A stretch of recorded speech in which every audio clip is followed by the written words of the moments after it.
Buod ng Florante at Laura, aralin bilang 4, ang Reynong Albania, saknong 11 hanggang 25.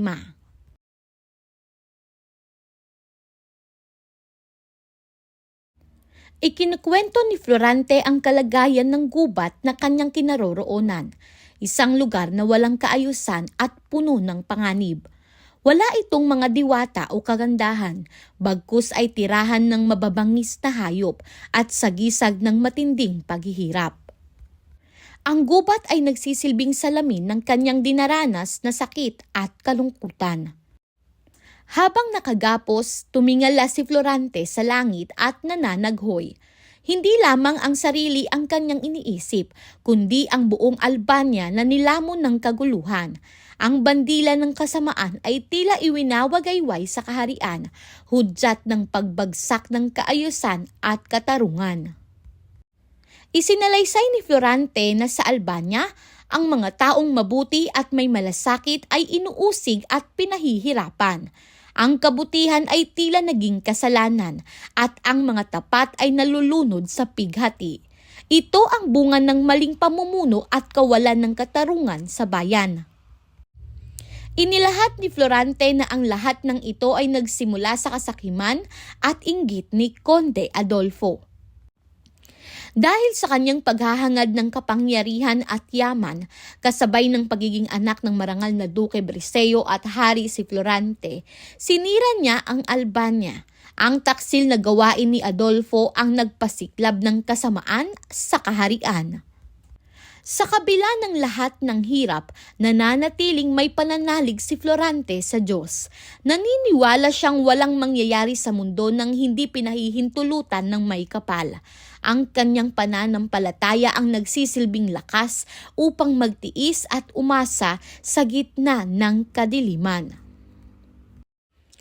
Pangkalahatang paliwanag. Sa saknong bilang 11 hanggang 25, lumalawak ang saklaw ng salaysay mula sa personal na paghihirap ni Florante tungo sa mas malawak na larawan ng pagbagsak ng Reynong Albania.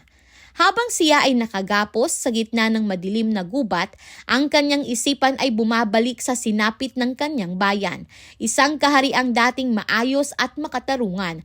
Ngunit ngayoy winasak ng kasamaan, inggit at maling pamumuno.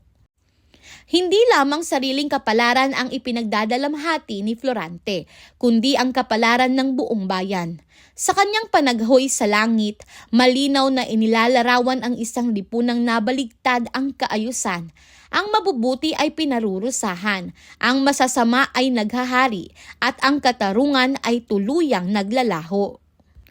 Ang kanyang pagdurusa sa gubat ay nagiging salamin ng pagdurusa ng Albania bilang isang kaharian. Pangkalahatang simbolismo. Una, ang Reynong Albania ay sumasagisag sa isang lipunang dati may kaayusan, ngunit bumagsak dahil sa kasakiman at maling pamumuno. Si Conde Adolfo ay kumakatawan sa taksil na naghahangad ng kapangyarihan, isang taong handang sirain ang bayan upang mapagbigyan ang sariling ambisyon.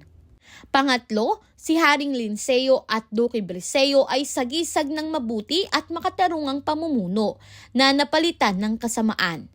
Pang-apat, ang pagluha at panaghoy ni Florante sa gubat ay simbolo ng pag-iyak ng bayan sa pagkawala ng hustisya. Sa mas malalim na pagbasa, ang Albania ay may tutulad sa Pilipinas noong panahon ng pananakop ng Espanyol. Ang dating maayos na pamumuhay ng mga Pilipino ay napalitan ng pang-aabuso, inhustisya at karahasan. Ang mga mabubuting mamamayan ay pinahirapan at ang kapangyarihan ay napunta sa kamay ng mga mapagsamantala. Sa pamamagitan ng kathang-isip na kaharian, inilantad ni Balagtas ang tunay na kalagayan ng kanyang lipunan, isang bansang naghihirap dahil sa taksil na pamumuno at sistemang hindi makatarungan. Mensahe sa kasalukuyan. Ang Albania ay maaaring larawan ng alinmang lipunang pinamumunuan ng kasakiman at kawalan ng malasakit. Hanggang ngayon, may mga bayan at mamamayang nagdurusa dahil sa maling pamumuno, korupsyon at pang-aabuso sa kapangyarihan. Ang pagbagsak ng bayan ay hindi nagsisimula sa lakas ng kaaway, kundi sa katahimikan ng mga mamamayan sa harap ng kasamaan. Para sa gabay na tanong, una, ano ang kalagayan ng gubat na kinaroroonan ni Florante? Pangalawa, ano ang sinasagisag ng paghihirap na nararanasan ni Florante sa gubat? Pangatlo, sino ang itinuturong sanhi ng kaguluhan sa Albania at bakit? Pang-apat, kung ikaw ay mamamayan ng Albania, paano mo haharapin ang ganitong uri ng pamumuno? At panlima, bakit mahalagang panatilihin ang pananampalataya kahit nasa gitna ng kawalang katarungan?